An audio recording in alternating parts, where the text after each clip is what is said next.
I enjoy cooking, whether it's bacon and scrambled eggs with cheese and pancakes, or smoking things on the Weber kettle, ribs, burgers, dogs, pork chops. I've smoked whole turkeys for Thanksgiving. I really enjoy cooking on the Weber kettle. Now, Mrs. 52Qs, my wife Shannon, she is a much more talented cook than I am. She is amazing, but when she goes into the kitchen, she will open up the pantry, pull out ingredients. She will open up the freezer. She will find things in our fridge. And before you know it, there's a masterpiece. But behind that masterpiece is a wake of chaos. It's more akin to free jazz improv. Whereas my approach is very kind of methodical. I will plan my ingredients. I will plan my pots and pans. I will know everything down to the finest detail where everything is going. And I've discovered that this is actually a French culinary concept known as mise en place. And I've also come to realize that I write my cues the same way that I cook on my Weber kettle. And so what I'd like to do today on this episode of the podcast is unpack the concept of mise en place and talk about 5 ways that we can apply French culinary science to writing our own cues.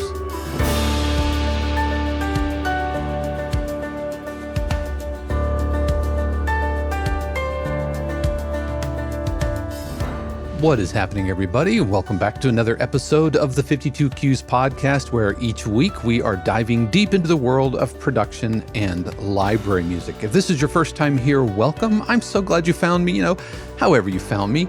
My name is Dave Kropf, and I have dedicated the last 25 years of my life to not only writing music, but also teaching music. And so I'm a professor at Full Sail University, and it's what I do, and it's what I teach. So glad to be with you today.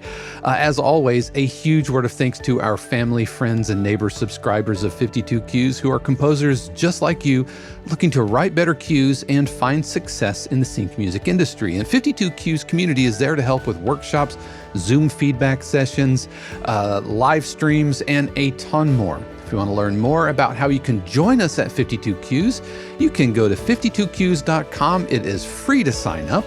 Or if you want to learn more about our subscription tiers, then be sure to stick around because I'm going to be talking about that a little bit later in today's episode. Speaking of later in today's episode, I've gone back into my Wayback Machine, and we are going to be listening to a cue from a couple of years ago. It's a dark, ominous tension cue called From Inside the House. So we're going to be taking a listen to that a little bit later today.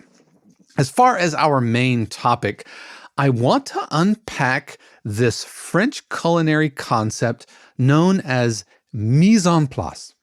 Now, last week, I did a whole episode about speaking other languages and everything. It's just ironic that this week's episode is about a French culinary concept, but mise en place. And mise en place means everything in its place or put in its place. But it's really, in the chef world, it's about preparing and setting up.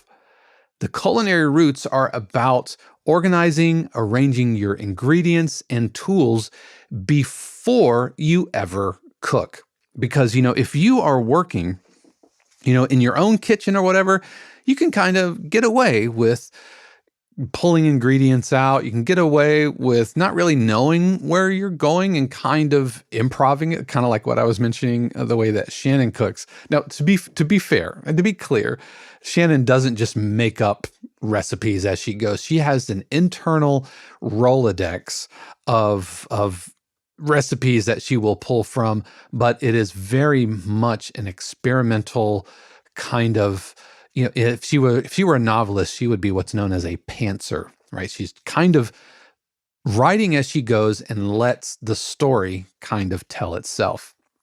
And so when you're cooking for one or cooking for a handful of people, you don't necessarily have to do a ton of preparation to pull that off successfully.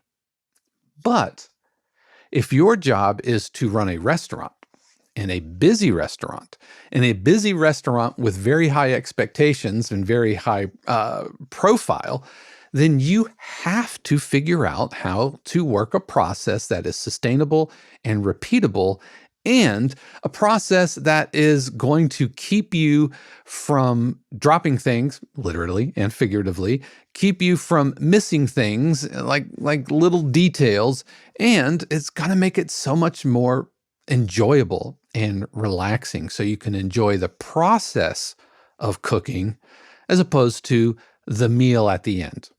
And so again, mise en place is about organizing and arranging your ingredients and your tools before you ever cook. And there are basically 5 steps to the mise en place concept.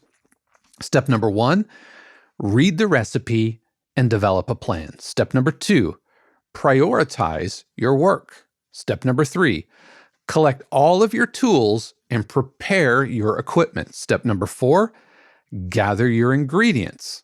Step number 5, prepare and measure your ingredients. Once all that's done, then you start cooking. But if your job is to cook a lot of food for a lot of people as efficiently and quickly as possible, then mise en place is an absolute requirement. All right, so let's start with step number 1. Read the recipe and develop a plan. You know, chefs, before they ever start, they read the recipe from start to finish. They check their ingredients, they confirm what tools the recipe calls for, and they plan the tasks that need extra time. So they know that we have fish on the menu tonight, and we have to prepare the fish, and we have to get all of the other associated ingredients that go along with it. We know how long it's going to take to cook. We know what pots we're going to need. We know what pans we're going to need. We know what ovens we're going to be using, but it starts with planning. Now, what does that mean in the DAW realm or in the composing realm? Well, before you open your DAW, study the brief. Listen to your references, like read the blipping brief. Where's my sign? No, my sign's up there now. You know, just make some decisions, what your sounds are going to be. What's your tempo? What's your form? Make sure that all of the ingredients, that you have the ingredients. We're not gathering the ingredients yet, but we're going through our mental pantry and we are checking off that we have what we need. And as far as me and Shannon, this is where I will know what's in my pantry.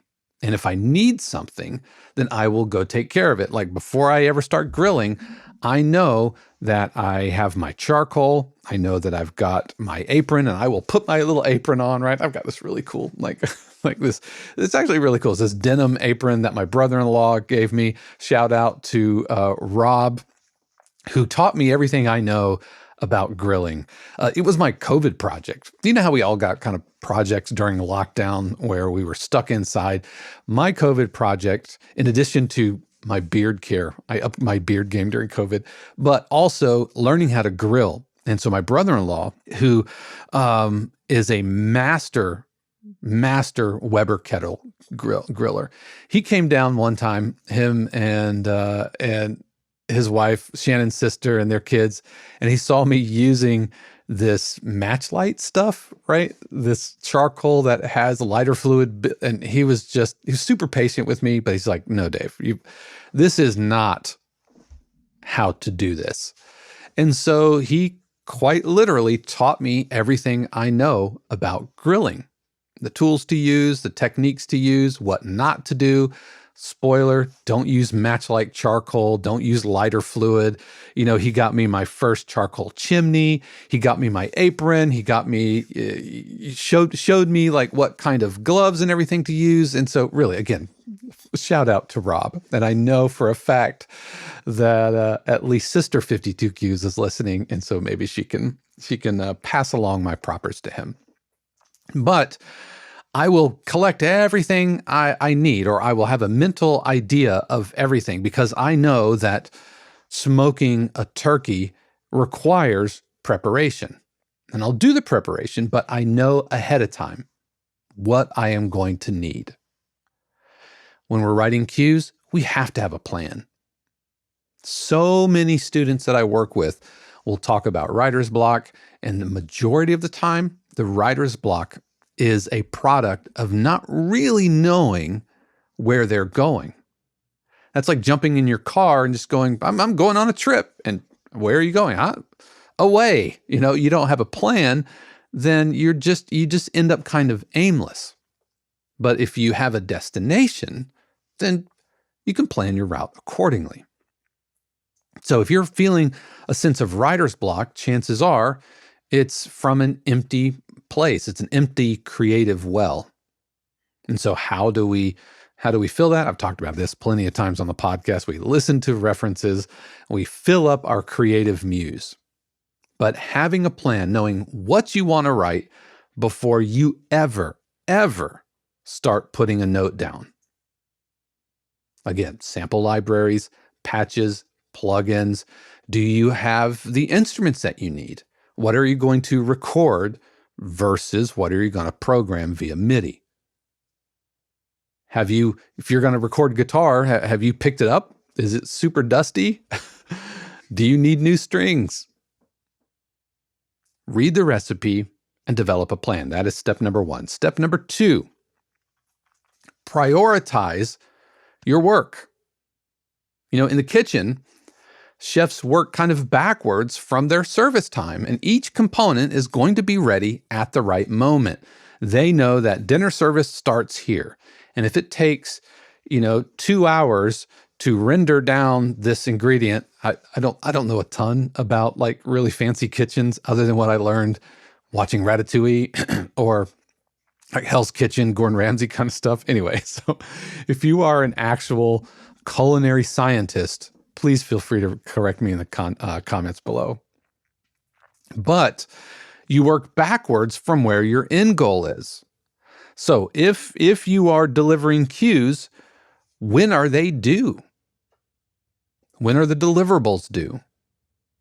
When do they need to hear round 1? Here in 52 Cues in the family, we have the briefing room where we will put briefs out, usually at least 1 a month. Several times, there have been like 2 or 3 happening at one time. Sometimes the briefs that we get are from libraries that we work with, and they need something really fast. We call these bat signal briefs. And we'll just say, here are the references, here's what they want, and here is the deadline. And so if you want to submit your cue for feedback during one of our feedback sessions that we do every week, then you have to plan your work. If it's due on Sunday at 11:59 p.m. and you need to get feedback by Tuesday or Thursday, and you know that you have, your day job, or you have to take the kids to Disneyland or whatever, and you won't have a time to write until this certain point, then you have to work backwards. When you're going to write your cue, when are you going to do the reference work? What about your mixing stage and your mastering stage? Knowing every single part of the cue process and factoring that in. Again, we haven't written anything yet. We know what we have. We've read the recipe. We've developed our plan. We're treating the brief like a recipe. We're doing our reference work. We're identifying the things that need early prep. And then we are breaking down the process into our stages so that we can schedule the most time-consuming writing and the time-consuming tasks first. So if you don't have microphones just set up, you've got to plan setup time. If I'm ever recording my drum set, that takes more time. It takes more time to set up all the mics. Now, the mics are there, but I have to reroute everything and move everything around and re-cable different mic cables and all of that. But I have to account for that and working backwards. And then we can also group similar type of tasks to avoid kind of mental switching. And I've talked about this with mixing versus writing. I try to avoid crossing those beams as much as possible. I will write and then I will mix later, hopefully and preferably the next day. If not, then I'll at least put a little bit of time in between it, just because it's different parts of the brain. In the culinary world, if you are preparing vegetables, you are not going to cut just one vegetable and then move on to the next stage of the recipe. No, you're probably going to cut all of your vegetables at once, or all of them together. And so preparing that process, I know I'm going to do this here, and I know I'm going to do that there, and working backwards from the deadline, being honest with yourself, holding yourself accountable, and not cutting yourself too much slack. I'm super guilty of this. I'm either tired or hungry, and then I'm like, I'll do it later. That's for future Dave. That's future Dave's problem to worry about when he's going to work that out. 9 times out of 10, future Dave wants to go slap past Dave in the face and tell him, just do your work, man. Just take care of your business. So step 1, read the recipe, develop your plan. Step number 2, prioritize your work. Step number 3, collect your tools and prepare your equipment. We have yet to actually start cooking. Of course, mise en place is much more about the preparing to write stage as opposed to actually writing. So in the culinary world, this would be sharpening your knives, cleaning your workstation, ensuring that all of your tools are in working order and ready to go, tuning up your guitars, making sure that all the cables are actually routed and ready to go, making sure that everything is where it needs to be, making sure that you don't have, if in the plugin world, making sure that we don't have any plugin updates to do, making sure that we have, our headphones where they need to be. And I have my closed back versus my open back, making sure that I'm not, I don't have YouTube videos playing in the background when I'm trying to record, making sure that are there any system updates I need to take care of? Testing your workflow. Mice, cables, your MIDI controllers, do they need to be dusted? I don't know, maybe. I know my keyboard down here gets pretty dusty. I've got a brand new launch pad that needs dusting already, and it's just a couple of weeks old. What about your DAW session? Is it ready to go? Do you have your template set up and ready to go? Do you have whatever screen setups ready to go? In Logic, I have screen sets that have different tools associated to different kind of setups. So if I'm mixing, then different tools will pop up versus programming and being in the piano roll, different tools will pop up. So collecting your tools and really preparing your equipment. Again, we haven't started gathering sounds. That's step number 4, which is gather your ingredients. Before chefs start cooking, they will start gathering all of their ingredients. Now, the bowls and the measuring cups and everything, that's in the collecting the tools. But now they start to gather their ingredients. They're going to pull everything they need, pull it from the pantry, pull spices from the rack. They're going to start getting everything in one place so that they could sit down into step 5, which we'll talk about here in just a second. Because we want to avoid extra trips when we are preparing to write. Or when they're preparing to cook. They don't want to keep going back to the pantry over and over. That wastes time. They don't want to keep going back to the refrigerator, pulling things out, because that wastes time and it wastes electricity. In the DAW, start loading up your sounds.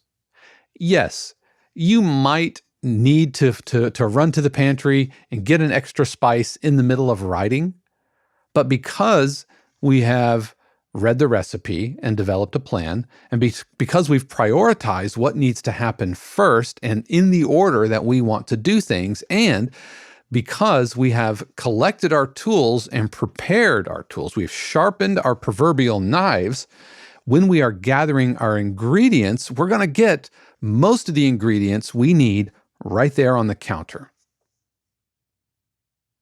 And the only time you need to go back and get a new ingredient is when you have a flash of inspiration, or you think, this needs a little something that maybe the recipe didn't call for, but I think, my chef brain tells me we should add this spice. This happens all the time in cooking. Even if you have a recipe, things change.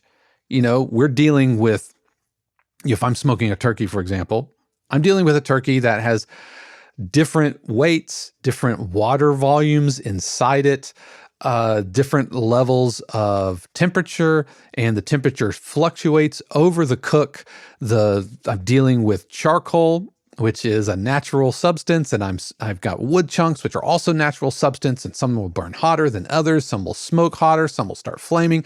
And so the process of cooking, especially on something like a Weber kettle, where it's just kind of, you're trying to tamp down nature. The process of cooking has variables that you have to bob and weave with. And so the process of writing, the same thing will happen. You'll just get a flash of inspiration, like I said, or maybe something's just not working. Maybe the recipe just is falling flat for whatever reason. It could be your execution. It could be the recipe wasn't that great to begin with. And it could be that you don't have the exact same ingredients that the recipe calls for. Gather your ingredients, load up your DAW with the sounds, with the plugins that you need. Go ahead and do your organization at this point. For me, I will color code according to my color grouping, which is, if you've seen it before, it's dark blue for melody instruments, light blue for rhythmic instruments or pitched rhythmic instruments that aren't melodic, green for sustained sounds like pads, long strings, yellow for bass sounds, anything that's going to eventually go into the bass only stem or the drums and bass only stem, orange for unpitched percussion, and then red for effects like risers, sweeps, and hits. I use that color coding consistently across all of my cues, regardless of the type of cue it is.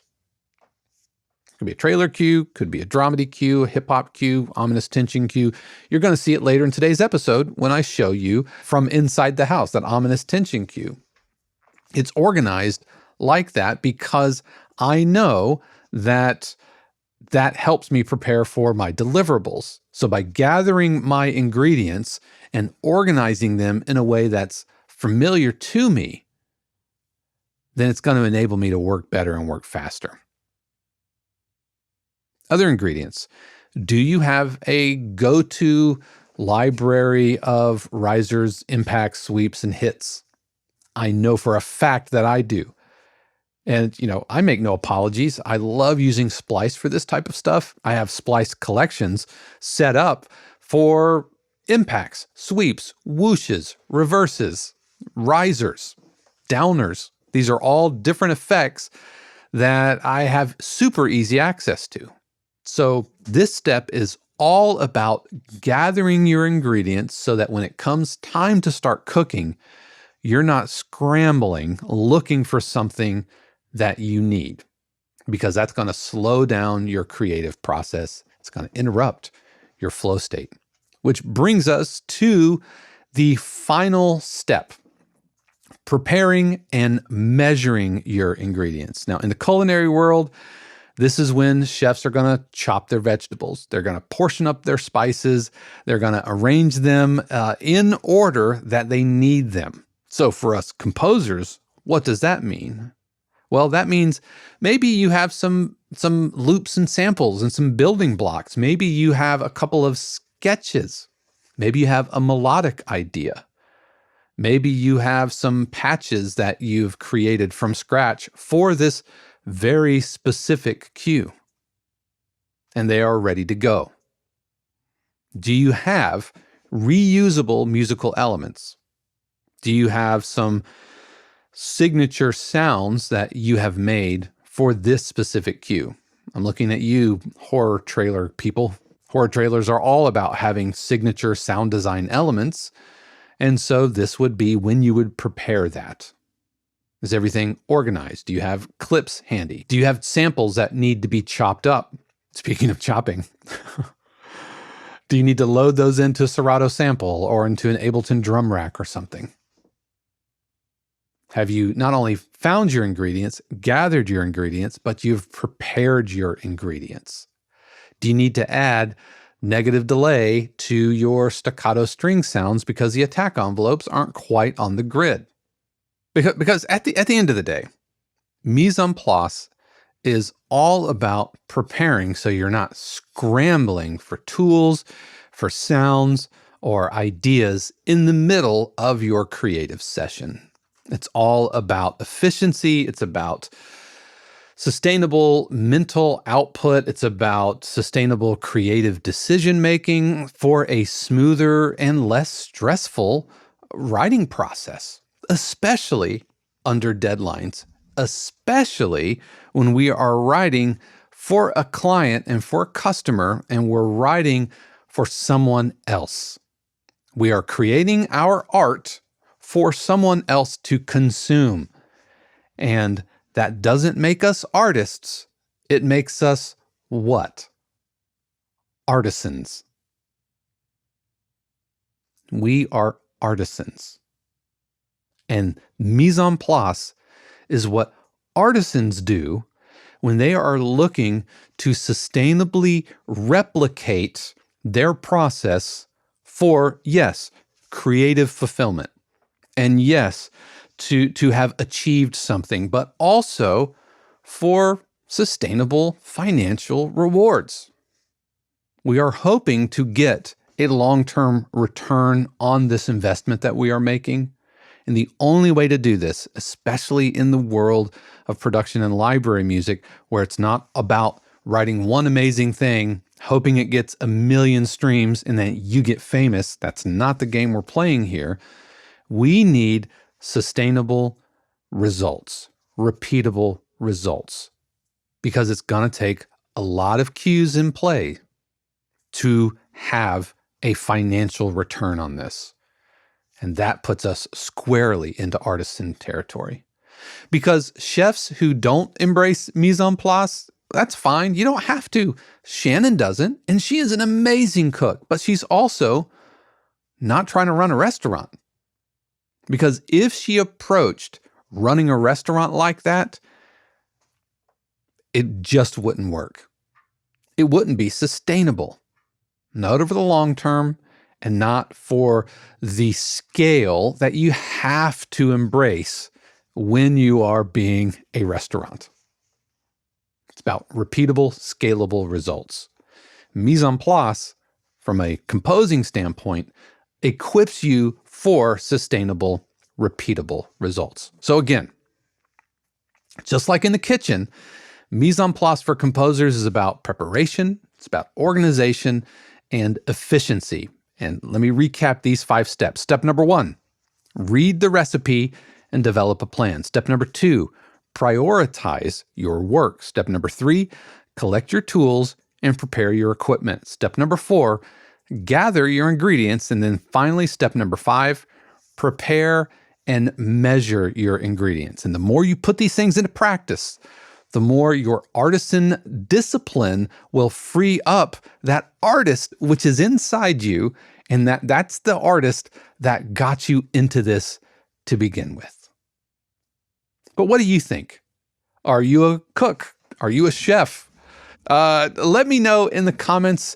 I would love to know if you embrace your own concept of mise en place. I would love to hear about it.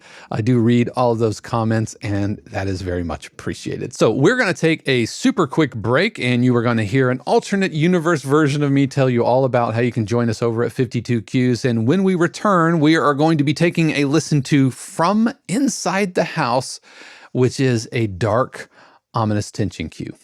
We'll be right back.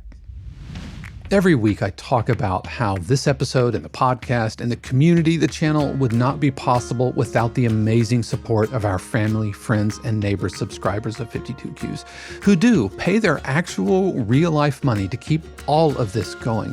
And in addition to being thriving members of the community, as well as supporting me and Shannon and everything that we're doing here, they also receive extra perks like live streams, workshops, Zoom feedback sessions, hundreds and hundreds of hours of video archives, weekly Q breakdowns, production music almanac, living ebook, and the opportunities to submit to real music libraries. Now, it's free to join 52Qs. You can just go to 52qs.com and sign up, be a member of the community. We would love to have you. It will always be free to join the community. But if you've been watching, or if maybe this is your first time, but if you're wondering, is there a way to kind of level up my production music skills in the industry, meeting like-minded, super friendly, very generous composers? Then why don't you think about subscribing? Memberships start at around $4 a month, and we would love to have you. Again, that's 52qs.com.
That was From Inside the House, a dark, ominous tension cue, which I published up to InStyle Music. And shout out to Pedro and George over at InStyle. Really do appreciate you. And you can actually hear that. I think they release out on Spotify. So that's really cool.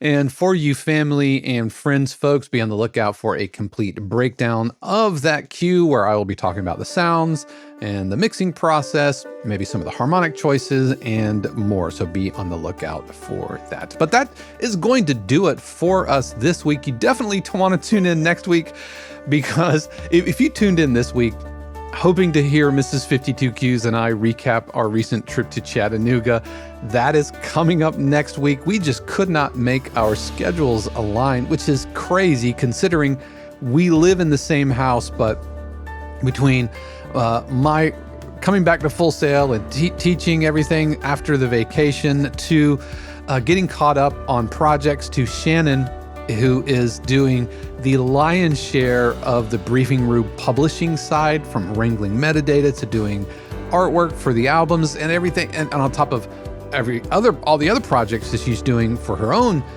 stuff. Yet we just could not line up a time. So we are going to be bringing that to you next week. So be on the lookout for that. But I hope you have had an amazing week. Again, thank you so much for joining me today. I know you have a ton of options out there, whether you're watching on YouTube or listening to the audio on the go. Just know that I appreciate you spending part of your day here with me. And if you like what we do here and you want to learn more, or if you want to get more, then be sure to subscribe, because I talk about production and library music nearly every single week. And we would love to have you join us in the long run. But that's going to do it. I hope you had an amazing week, and I know that you're going to have an amazing next week. How do I know that? Because I trust and believe that the universe has amazing plans just for you. Until next time, peace. The 52 Cues podcast is copyright 2025 818 Studios, all rights reserved. The music played on the podcast is copyright of their respective owners and is used with permission and for educational purposes only. For more information, including joining the community, submitting your cue for review, or becoming a member subscriber of 52 Cues, head over to 52cues.com.